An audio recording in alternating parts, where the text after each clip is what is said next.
Assalamualaikum warahmatullahi wabarakatuh. Selamat berjumpa kembali dengan saya pada mata kuliah Media Pembelajaran Berbasis ICT. Pada kesempatan ini kita akan membahas tentang media pembelajaran berbasis ICT di dalam pembelajaran. Adapun tujuan pembelajaran pada sesi ini, mahasiswa diharapkan mampu yang pertama memahami perkembangan media pembelajaran berbasis ICT. Yang kedua, memahami kedudukan media pembelajaran berbasis ICT dalam pembelajaran. Yang ketiga, memahami manfaat media pembelajaran berbasis ICT dalam pembelajaran.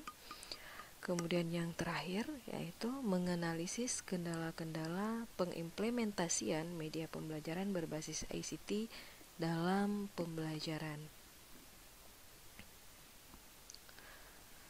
Nah, perkembangan media pembelajaran berbasis ICT,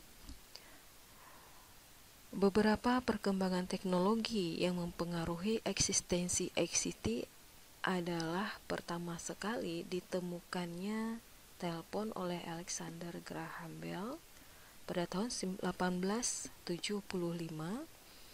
Kemudian dilanjutkan dengan penggelaran jaringan komunikasi dengan kabel di seluruh daratan Amerika. Selanjutnya diikuti pemasangan kabel komunikasi transatlantik. Selanjutnya antara tahun 1910 sampai 1920 muncul transmisi suara tanpa kabel melalui siaran radio AM yang pertama sekali. Kemudian transmisi audiovisual tanpa kabel melalui televisi yaitu pada tahun 1980-an. Kemudian pada tahun 1943 komputer elektronika pun muncul, diikuti miniaturisasi komputer elektronik melalui penemuan transistor pada tahun 1947. Dan pada tahun 1957 muncul rangkaian terpadu yang pada akhirnya lahirlah mikroprosesor yang menjadi otak perangkat keras komputer.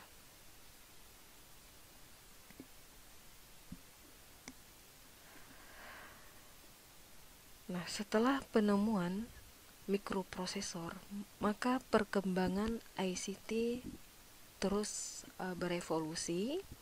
Pada tahun 1971 muncul jaringan HP pertama sekali di Finlandia. Nah, selanjutnya pada tahun 1984 muncul radio internet. Kemudian pada tahun 1997 munculnya web TV. Kemudian dilanjutkan dengan munculnya aplikasi video phone pada tahun 1999. Nah, perkembangan teknologi ini terus mengalami perubahan sampai saat ini, sehingga muncullah begitu banyak jenis-jenis media pembelajaran yang berbasis ICT. Nah, selanjutnya kedudukan media pembelajaran berbasis ICT dalam pembelajaran. Yang pertama sekali adalah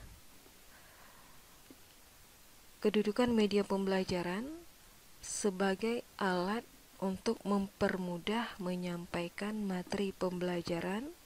Dalam hal ini, ICT mampu membantu guru untuk memperjelas materi atau informasi yang disampaikan di dalam proses pembelajaran.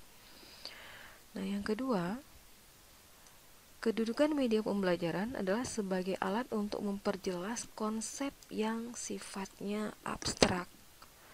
Nah, materi yang sifatnya abstrak dapat lebih konkret apabila dijelaskan menggunakan media berbasis ICT. Contohnya adalah pada materi proses terjadinya hujan atau proses pertumbuhan tanaman dan lain-lain. Nah, yang ketiga, kedudukan media pembelajaran berbasis ICT adalah sebagai sumber belajar bagi peserta didik. ICT merupakan salah satu sumber belajar yang dapat dimanfaatkan secara langsung oleh peserta didik kapan saja, di mana saja, sesuai dengan kebutuhan peserta didik. Nah, yang terakhir adalah kedudukan media pembelajaran itu sebagai alat mempermudah interaksi atau komunikasi antara pendidik dan peserta didik. Dalam hal ini dengan menggunakan ICT, guru atau pendidik dapat berkomunikasi kapan saja dan di mana saja.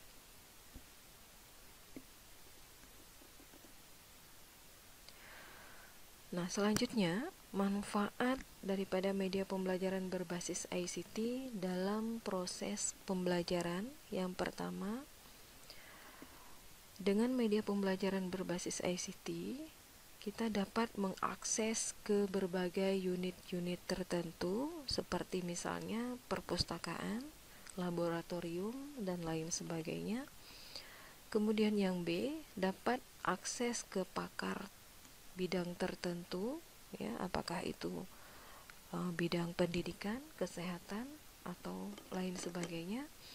Kemudian yang ketiga, dapat melaksanakan perkuliahan online secara online, yang seperti yang kita laksanakan pada mata kuliah ini. Nah, yang D adalah menyediakan layanan informasi akademik seperti misalnya KRS online atau konsultasi dosen wali. Kemudian yang E, menyediakan fasilitas mesin pencari data seperti Google atau Yahoo. Kemudian yang F, menyediakan fasilitas berdiskusi. Yang salah satu contohnya adalah di dalam sistem e-learning ada yang namanya forum diskusi. Nah, kendala-kendala dalam mengimplementasikan media pembelajaran berbasis ICT di dalam pembelajaran. Yang pertama, kurangnya pengadaan infrastruktur ICT.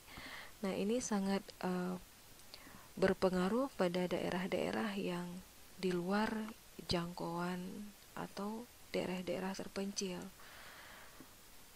Kemudian yang kedua adalah masih digunakannya perangkat multimedia bekas di lembaga-lembaga pendidikan yang terdapat di daerah pedesaan, ya.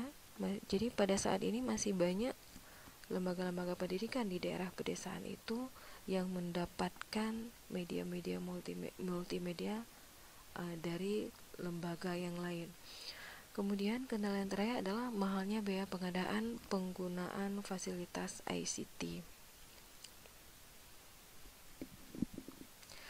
Nah, syarat dalam menerapkan pembelajaran berbasis ICT, yang pertama, seorang guru atau pembelajar dan pengajar harus memiliki akses terhadap ICT. Nah, di sini lembaga sekolah pendidikan itu harus memperhatikan sarana dan prasarana berkaitan dengan ICT. Yang kedua, pengajar harus memiliki pengetahuan dan keterampilan dalam menggunakan alat-alat dan sumber digital. Kemudian yang ketiga, harus tersedia anggaran yang cukup. Nah, dalam hal ini bagaimana sarana dan prasarana itu digunakan anggaran yang cukup untuk merawat sarana prasarana ICT. Dan yang terakhir adalah adanya kemauan dari guru dan peserta didik itu sendiri di dalam mengimplementasikan pembelajaran dengan menggunakan ICT. Nah, demikian pertemuan kita pada sesi ini. Selamat belajar dan semoga kesuksesan selalu bersama Anda. Wabillahi taufik wal hidayah. Wassalamualaikum warahmatullahi wabarakatuh.